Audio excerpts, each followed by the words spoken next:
भारत की भूमि में एक ऐसा प्रदेश है, देखो हमारा भारत मातृत्व प्रधान देश है, जहाँ गाय माता है, गंगा माता है, गायत्री माता है, गौरी माता है और भारत भी माता है।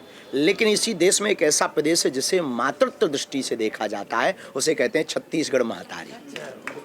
तो हम ऐसे पावन प्रदेश श्री छत्तीसगढ़ की इस धरती पर आए जहाँ प्रभु श्री राम का ननिहाल है, चंद्रखुरी में माता कौशल्या विराजमान है, जहाँ भगवान राजीव लोचन है, दंतेवाड़ा में माँ दंतेश्वरी का स्थान है, जहाँ भौरम देव जैसा प्राचीन स्थल है, जहाँ पर जो है जतमई घटारानी जैसे तीर्थ स्थल हैं।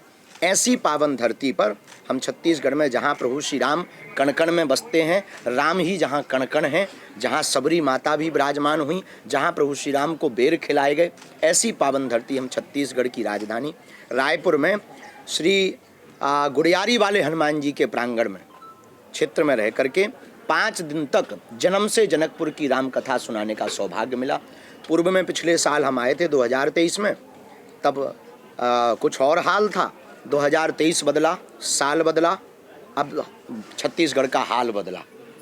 और हाल ऐसा बदला कि हम आए और सनातन की बहार लेकर आए और अयोध्या से सीधा छत्तीसगढ़ आए। समस्त मंदिरों को, छत्तीसगढ़ के प्रत्येक मंदिरों के पुजारियों को जिस प्रकार अन्य मजहब के लोग अपने मजहब की शिक्षा देते हैं मस्जिदों में, उसी प्रकार भारत में एवं छत्तीसगढ़ में रहने वाले समस्त मठों के महंतों को, पुजारियों को, आचार्यों को मुखर होकर के, एकजुट होकर के प्रत्येक मंगलवार या शनिवार को अपने अपने मंदिरों में धर्म की शिक्षा देना बच्चों को प्रारंभ कर दें, धर्मांतरण रुक जाएगा। उन्होंने कल जब बाद में अंत में पीछे चाय पीने बैठे, बोले गुरुजी 2 मिनट चर्चा करनी है। जब हम चर्चा करने बैठे तब यही कहा कि गुरुजी उनका कोई जिला है जसपुर जिले के लिए उन्होंने प्रार्थना की कि आप कथा करने चलो। हमने उनसे 2 बातें की कि हम जसपुर कथा भी करेंगे, लेकिन उसके पहले आप एक काम करो, चंद्रपुरी का नाम बदल करके कौशल्या धाम रख दो।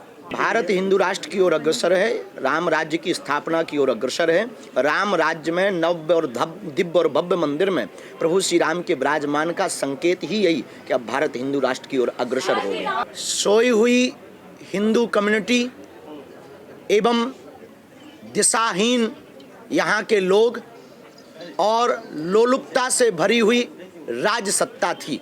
लेकिन कल हमारे पास में छत्तीसगढ़ के माननीय मुख्यमंत्री जी आए, हमने उनके मुखर वक्तव्य को सुना और जब वो हमसे मिले तो बोले गुरुजी हम प्रण लेकर के कहते हैं अब छत्तीसगढ़ में धर्मांतरण नहीं होगा। भारत में हम जाति गणना को बोल रहे हैं, भारत में जातिवाद की गणना, जातियों की गणना नहीं होनी चाहिए। गरीब कितने हैं इनकी गणना करो, परेशान कितने हैं इनकी गणना करो। कि हमारे वंश में भी तो कुछ गरीब हैं, आपके खानदान में भी तो गरीब हैं। 90% मार्क्स लाने वाला घर पे बैठा है, हमें बुराई नहीं है सबको, लेकिन जो वास्तविक गरीब है, जो वास्तविक परेशान है, उनकी गणना की जाए। जिनके मकान नहीं, तुम्हें जाति गणना करवानी है तो जिनके मकान नहीं उनकी गणना कराओ। जिन्हें धान का रुपया नहीं पहुंच पा रहा उनको तुम उनकी गणना करवाओ। जिनके क्षेत्र में लाइट नहीं है उन गाँवों की गणना कराओ। जहाँ सड़कें नहीं, इसी बस्तर क्षेत्र में कई जगहों पर सड़कें नहीं है, वहाँ की गणना कराओ। तुम जातिवाद की गणना में भारत को बर्बाद कर रहे हो, रुपया बर्बाद कर रहे हो, ये देश की मूर्खता है। पिछले वर्ष 23 जनवरी को इसी छत्तीसगढ़ में सुभाष चंद्र बोस के प्रकटोत्सव पर हमने उनके नारे को दूसरा परिवर्तित करके कहा था। उन्होंने कहा था तुम मुझे खून दो मैं तुम्हें आज़ादी दूंगा। हमने छत्तीसगढ़ के गुड़ियारी मंदिर के पास में होने वाली कथा में 2023 में कहा था तुम मेरा साथ दो मैं तुम्हें हिंदू राष्ट्र दूंगा। घर वापसी के बाद में जो समाज स्वीकार नहीं करता, ये सबसे बड़ी भूल है। देखो सुबह का भूला शाम को घर आ जाए, उसे भूला नहीं कहते। कोई बेटा, किसी माँ बाप का बेटा जब चला जाता है, वो वापस आ जाता है तो माता पिता उसी प्रकार स्वीकार कर लेते हैं जैसे बचपन में करते थे। उसी प्रकार प्रत्येक समाज को हमारी शिक्षा है और हमारी गुरु होने के नाते आज्ञा है, उन्हें उसी प्रकार से उनको स्वीकार करो। वो अपने हैं, अपने थे, अपने ही रहें। इसीलिए प्रत्येक समाज को पूर्ववत की तरह स्वीकार करना चाहिए। राम राज्य का मतलब है जातिवाद जहर मिट जाना। राम राज्य का मतलब है अनेकता नहीं एकता में जीना। राम राज्य का मतलब है सत्य की जीत होना। राम राज्य का मतलब है बिछड़े और पिछड़े लोगों को आगे लाना।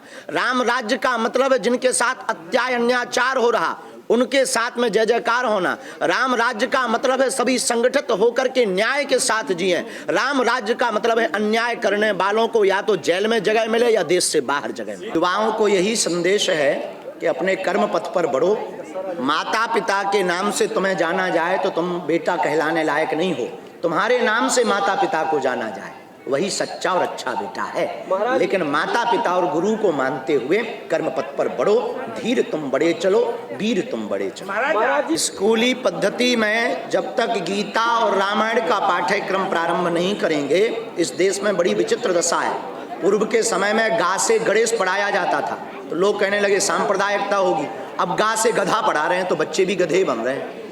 इसलिए पाठ्यक्रम में राम और गीता के पाठ्यक्रम को अगर जोड़ा जाएगा, स्वामी विवेकानंद की जीवनी चरित्र को जोड़ा जाएगा, महारानी लक्ष्मीबाई के जीवन चरित्र को जोड़ा जाएगा, और बिरसा मुंडा जी के जीवन चरित्र को जोड़ा जाएगा, अहिल्याबाई जी के जीवन चरित्र को जोड़ा जाएगा, और स्वामी विवेकानंद के साथ उनके गुरु रामकृष्ण परमहंस के जीवन चरित्र को जोड़ा जाएगा, तो भारत के युवा तेजवान, वीर्यवान, धैर्यवान, ज्ञानवान, बलवान और बुद्धिमान बनेंगे और भारत का विकास होगा और भारत विश्व गुरु होगा। हम शंकराचार्य के बारे में कह पाने की सामर्थ्यता नहीं रखते क्योंकि हमारा उतना कोई बड़ा पद नहीं है। हम साधारण से एक धर्म सेवी और सनातन सेवी हैं, और साधारण सा व्यक्ति शंकराचार्य के पद की समानता या उनसे प्रश्नोत्तर नहीं कर सकता है। ये उनका विषय है, उनके पास आपको स्वयं जाकर पूछना चाहिए।